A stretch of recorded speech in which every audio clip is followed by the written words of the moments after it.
The machine and all its accessories are as shown in the video. Install the side brackets. Align the installation position as shown in the video and insert the bracket. Install the other side using the same method. Install the hose bracket. Align and insert the screw for fixation as shown in the video. Then use a tool to tighten the screw. The left bracket of the machine is used to place the power cord.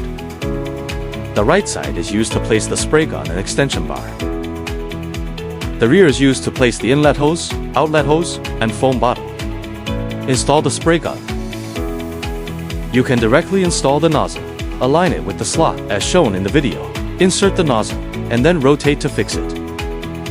If you need to remove it, press the nozzle downward and rotate to take it out.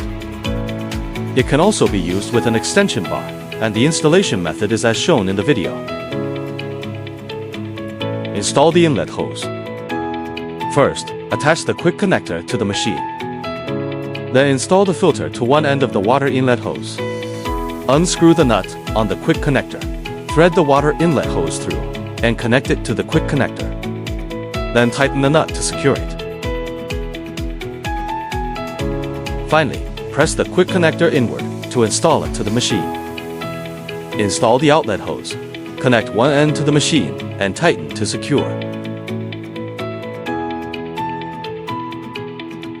Then connect the other end to the spray gun.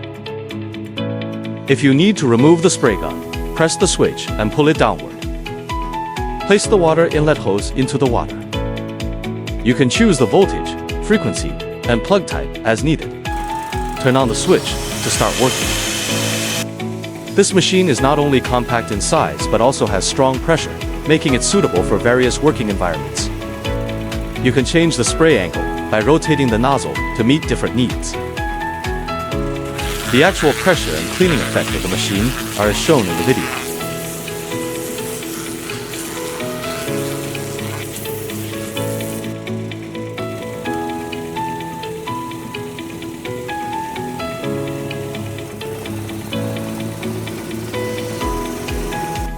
If you need to use detergent, open the foam cannon and pour in the detergent. Then tighten the foam bottle. Attach the foam cannon to the spray gun. If you need to remove it, pull up the buckle and pull it out.